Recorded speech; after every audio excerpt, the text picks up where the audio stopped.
Qui est plus intelligent que Dieu? Qui est plus fort que Dieu? Ils se sont tellement acharnés pour montrer qu'ils étaient forts, qu'ils étaient capables, qu'ils étaient puissants.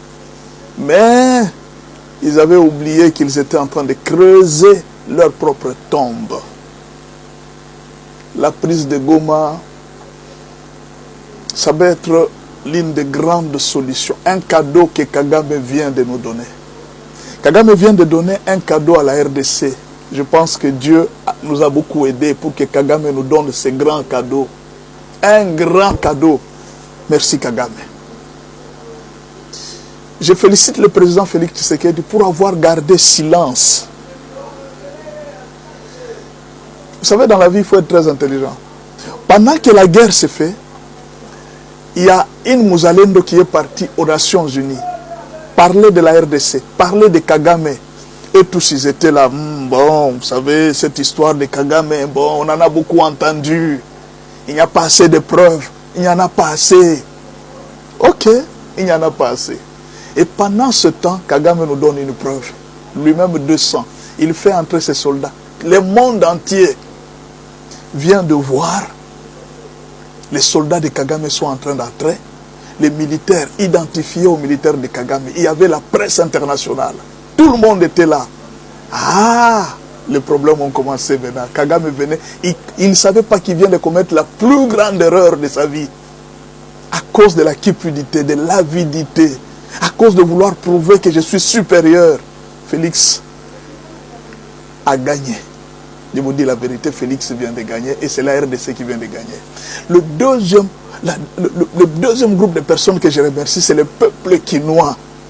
La marche que vous avez fait sur les ambassades françaises et tout ça, ça a suscité un grand bruit au niveau international. Tout le monde, même celui qui ne connaissait pas l'histoire, a commencé à se connaître maintenant. Ah, donc Kagame avait réussi à convaincre tout le monde à dire que non, voilà, nous ne sommes pas au Congo, nous ne sommes pas au Congo. Une grande preuve qu'il vient de nous donner, qu'il est au Congo.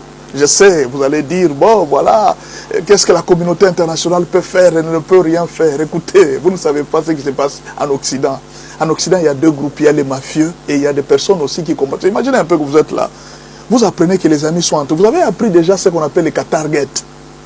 C'est-à-dire les Qataris étaient en train de financer l'Union européenne pour commencer à faire passer des lois. Et maintenant, là, on est en train de parler du Rwanda Gate. C'est une histoire où le Rwanda était en train de financer les députés européens pour qu'ils fassent taire cette histoire-là. Maintenant, il y a un député dernièrement qui est passé. Il a dit, comment expliquer que le Rwanda est en train de faire des dégâts au Congo et vous êtes en train de lui donner des moyens, l'Union européenne est en train de signer des grands contrats. Écoutez ce que le chargé des affaires étrangères de l'Union européenne a déclaré. Il dit ceci. Il dit, je ne connais pas cette histoire. Même les rapports que l'ONU a fait sur le Rwanda, je ne connais rien de tout ça. Rien du tout, je ne connais rien. En tout cas, cette histoire, je ne connais rien. Les députés européens, ça va, il dit, comme tu ne connais rien, il n'y a pas de problème. Et maintenant là, les députés européens ont décidé. Il a dit, voilà ce qui s'est passé à Goma. Voilà une preuve. Ce que vous aviez nié, il dit, aujourd'hui, je suis en train de lui amener maintenant les documents.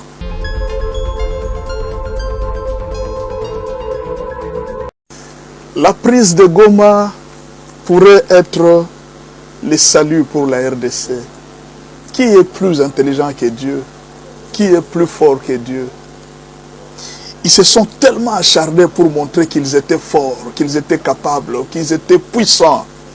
Mais ils avaient oublié qu'ils étaient en train de creuser leur propre tombe. La prise de Goma, ça va être l'une des grandes solutions. Un cadeau que Kagame vient de nous donner. Kagame vient de donner un cadeau à la RDC. Je pense que Dieu nous a beaucoup aidés pour que Kagame nous donne ce grand cadeau. Un grand cadeau. Merci Kagame.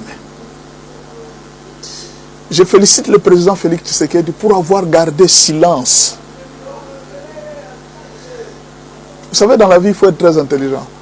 Pendant que la guerre se fait, il y a une Mouzalendo qui est partie aux Nations Unies. Parler de la RDC, parler de Kagame. Et tous ils étaient là, bon, vous savez, cette histoire de Kagame, bon, on en a beaucoup entendu. Il n'y a pas assez de preuves. Il n'y en a pas assez. Ok, il n'y en a pas assez. Et pendant ce temps, Kagame nous donne une preuve. Lui-même 200. Il fait entrer ses soldats. Le monde entier vient de voir. Les soldats de Kagame sont en train d'entrer. Les militaires identifiés aux militaires de Kagame. Il y avait la presse internationale. Tout le monde était là. Ah, les problèmes ont commencé maintenant. Kagame venait. Il ne savait pas qu'il vient de commettre la plus grande erreur de sa vie. À cause de la cupidité, de l'avidité.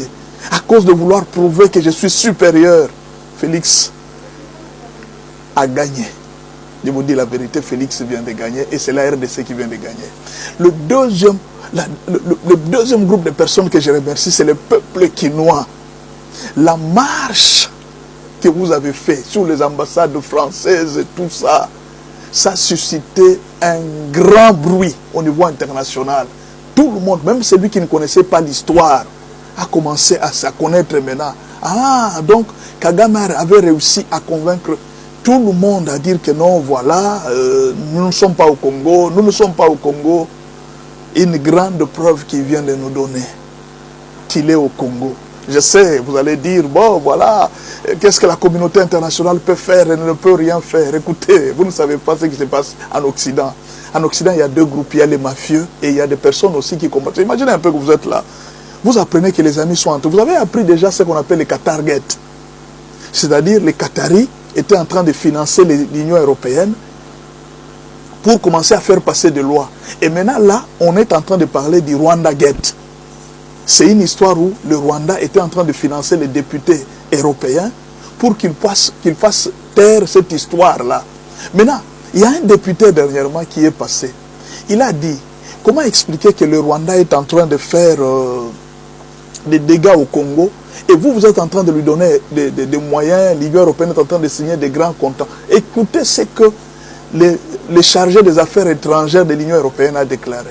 Il dit ceci. Il dit, je ne connais pas cette histoire. Même les rapports que l'ONU a fait sur le Rwanda, je ne connais rien de tout ça. Rien du tout, je ne connais rien. En tout cas, cette histoire, je ne connais rien. Les députés européens, ça va, il dit, comme tu ne connais rien, il n'y a pas de problème. Et maintenant là, les députés européens ont décidé. Il a dit, voilà ce qui s'est passé à Goma. Voilà une preuve. Ce que vous aviez nié, il dit, aujourd'hui, je suis en train de lui amener maintenant les documents. Il dit, aujourd'hui, comme ce qui vient de se passer à Goma, je vais lui amener tous les documents. Je lui amène tous les documents possibles. Juste à son bureau à Bruxelles, je vais lui reposer les documents, les rapports mapping, et on va voir ce qu'il va encore dire. L'avantage, c'est quoi de prendre Goma? Même si nous allons reprendre Goma après, je sais qu'on va reprendre Goma. Leur joie, c'est une courte joie. Ils sont en train de fêter pour une courte joie. Au moins, ça nous a permis, nous, d'avoir une grande preuve que monsieur est pris sur le piège. Je sais que plusieurs personnes sont en train de voir encore Kagame régner pendant très longtemps. Il a pris Goma, il va venir sur le Kinshasa. Oui, il y a même des gens qui disent ça. Oh, Kagame est au Congo-Brazzaville, il est venu pour attaquer Kinshasa. Il n'y a pas de problème, c'est possible, il peut y avoir des militaires. Mais aussi, pourquoi vous ne voyez pas de notre côté? Ça peut être aussi que Kagame est venu négocier pour son départ. On ne sait pas peut-être ce qui va se passer. Parce qu'au moment où je parle, peut-être il y a beaucoup de gens qui ne parlent pas. Il y a une rébellion qui est née au Rwanda. On n'en parle pas parce qu'on est aveuglé par la situation de Goma. Il y a une rébellion qui est née au Rwanda. Kagame sait que tout ce qu'il faisait au Congo, qui était caché, est maintenant sorti à la surface parce qu'il a commis une erreur d'amener une armée. De quelle autorisation? Toi, tu as toujours dit que je n'ai jamais été au Congo. Mais ce jour-là, on a vu des militaires. Et vous avez vu, même l'Afrique du Sud, même les soldats de la MONUSCO ont été tirés par les soldats de Kagame. Au fait, des preuves accumulantes que Kai Kwamba était en train de présenter au niveau des Nations Unies, pendant que Kagame y est, il a fait entrer tous ses soldats au vu et au su de tous. Et maintenant, il ne pouvait plus se cacher. Ça, c'est un cadeau qu'il a donné à la RDC. Vous allez me dire, il dit, mais pasteur, tout ce que tu dis là, ce sont des histoires. Il n'y a pas de problème. Parce que vous, pour vous, vous voyez toute la distraction. Vous ne savez pas ce qui a fait monter Kagame. Ce sont ces gens-là que vous appelez distraction, les gens de l'ONU. Ce sont eux qui avaient donné l'embargo des armes contre Kabila. Ce sont eux qui avaient mis les pays, la RDC à genoux.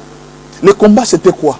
Ils étaient en train d'empêcher Félix Tshisekedi au mois de janvier de changer la constitution, de commencer cette histoire de la constitution. Parce qu'ils savent que si vous changez la constitution, comme ils ont commencé à combattre Kabila avec le code minier, si aussi on arrive à changer la constitution, ça sera fini. Ils vont perdre la RDC. Alors, je félicite le président Félix pour avoir gardé silence. Vous savez, quand nous, les Congolais, nous avons... Il y a un esprit de colère. Nous nous fâchons vite, et tout ça, il doit agir. Non, non, il a gardé silence. Laissez les choses se passer. Les choses se sont bien passées. Le monde entier a eu de preuves. Et maintenant, il peut parler. Je félicite monsieur le professeur Njoli. Il a demandé au président Félix, il dit, bon, vous pouvez activer l'article 64 maintenant. L'article 64, c'est-à-dire autoriser à tout le monde de défendre le pays. C'est-à-dire, celui partout où vous êtes au village, chacun peut prendre des armes, des flèches. Tous les moyens sont bons pour défendre le pays. C'est l'article 64. Il peut mettre cet article. Donc, la joie qu'ils ont, c'est une courte joie. Ceux qui sont en train de fêter, les gens voient Idang en train de faire une conférence de presse. C'est vrai, il fait une conférence de presse. C'est leur pays et tout ça. C'est une courte joie. Le propriétaire, c'est lui qui les a envoyés. Il s'est rendu compte en retard qu'il a commis une grande erreur. L'Allemagne déjà, nous sommes dans l'Union européenne. Vous savez, l'Allemagne, c'est le plus grand contributeur. L'Allemagne a déjà dit, nous avons rompu avec les contrats que nous devions faire avec toi. Un contrat de près de 300 ou 400 millions. Il dit ça, on ne va plus faire avec toi, tant que tu es en RDC. Alors que hier, l'Union européenne était en train de nier, nous ne connaissons pas cette histoire-là. Les vérités commencent à sortir. Et ça, c'est un grand cadeau. La prise de Goma peut sauver la RDC. La prise de Goma peut sauver notre pays de tout ce qui vient de se passer. Ce que vous voyez là, c'est une courte joie. Attendez, vous allez voir la réplique. Parce que le monde entier était en train de nier. Maintenant, le mafieux, certainement, ils vont reprocher à Kagame l'erreur qu'il a commise. Pourquoi tu es parti à te montrer jusqu'à envoyer tes militaires jusqu'à Goma? C'est une grave erreur. Maintenant, là, tu nous as mis à nu. Tout ce que nous faisions est maintenant à nu. Ils étaient en train de faire avec des... Ils avaient déjà tout placé pour que toute personne... Vous savez, on appelle ça le bashing. On vous a déjà couvert. Personne ne peut voir tout ce que vous pouvez donner comme rapport en RDC. Personne ne va vous écouter. Et aujourd'hui, il faut féliciter le silence du président Félix. Parce que s'il disait, il parlait le jour où Goma était tombé, le 2 jours, s'il pouvait parler, peut-être il allait sortir des paroles qui pouvaient le conduire en erreur. Peut-être il pouvait dire, bon, nous déclarons la guerre, nous attaquons les Rwandais. Les Rwandais allaient avoir une raison pour dire que non, les FDLR et tout ça. Maintenant, tu es parti à Goma faire quoi? Qu'est-ce que tu es parti faire à Goma? Tu as suivi toujours les FDLR? Voilà, il a confirmé lui-même que c'est moi les M23. Or, c'est quelque chose qu'il a nié depuis des années. Ce n'est pas un problème. Je sais que ce que là où vous allez en venir, pasteur, nous sommes fatigués avec des discours. Oui, c'est l'ONU qui a donné à Kagame tout le pouvoir que vous voyez là. C'est l'ONU. C'est la communauté internationale. Tout ce que vous voyez Kagame, on lui a même donné l'avantage de garder ses soldats au niveau international. Il envoie des soldats, des casques bleus au niveau international. On lui a donné tous les avantages possibles. Maintenant, quel est l'élément qui va couvrir Kagame? Entre eux, la guerre a déjà commencé. Au moment où je suis en train de parler, les députés européens, il y a déjà 30 députés européens qui ont déjà signé pour le problème du Rwanda et de la RDC. Ils ont déjà signé. Maintenant, là, ils vont attaquer le Parlement pour qu'on puisse rompre tous les contrats. Or, vous connaissez la guerre de l'autre fois qu'on a pris Goma en 2012. C'est Obama qui avait appelé Kagame pour lui dire, si tu ne quittes pas Goma aujourd'hui, nous retirons, nous n'allons plus te soutenir. C'est ainsi qu'il avait retiré ses soldats. Cette fois-ci, ça sera la même chose. Vous allez voir, il va partir. Attendez.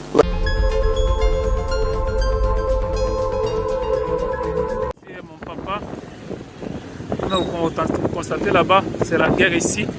Les militaires sont devant nous là-bas. Nous sommes à moins de 10 km d'ici, dans la cité de Saké. Nous sommes dans l'urgence d'évacuer les enfants, de les déplacer vers cet axe ici, là où il y a la guerre. Et je suis Fiston Amissi, le coordonnateur de l'orphelinat Jésus mon papa Nord Kivu. Nous sommes venus vers vous pour vous montrer la situation dont on traverse présentement. Nous voici devant notre structure, là où nous gardons les enfants. Nous avons ici plus de 45 enfants, filles et garçons. Et dans l'endroit où nous nous trouvons présentement, c'est du côté là où provient la guerre. Ils sont juste dans moins de 10 km ici, en train de foncer vers la ville de Goma. Et voilà pourquoi nous sommes venus vous demander une aide. nous devons évacuer ces enfants ici vers un endroit plus sûr, parce que cet endroit ici est beaucoup plus dangereux. Pourquoi? Parce que c'est là où provient la guerre et c'est du côté où il y a trop de risques. Voilà pourquoi nous voulions avoir des moyens pour puisse déplacer ces enfants ici d'urgence dans un endroit beaucoup plus sûr en attendant que la situation puisse se calmer. Maintenant là, nous sommes dans l'impossibilité de le faire. Pourquoi? Parce que il faut aménager là où les enfants seront. Il faut les moyens de transport pour les transporter. Il faut aussi chercher comment avoir aussi de la nourriture là où ils vont rester. Ça, c'est la situation qui devient très très compliquée ici. Donc, comme vous le remarquez à côté, ici, juste à l'église, à côté de notre orphelinat, il y a déjà des déplacés de guerre qui sont là, ils manquent où aller. Mais nous ne pouvons pas attendre que la guerre puisse arriver jusqu'aux enfants et croiser les bras sans rien faire. Voilà pourquoi nous sommes venus vers vous pour demander l'aide.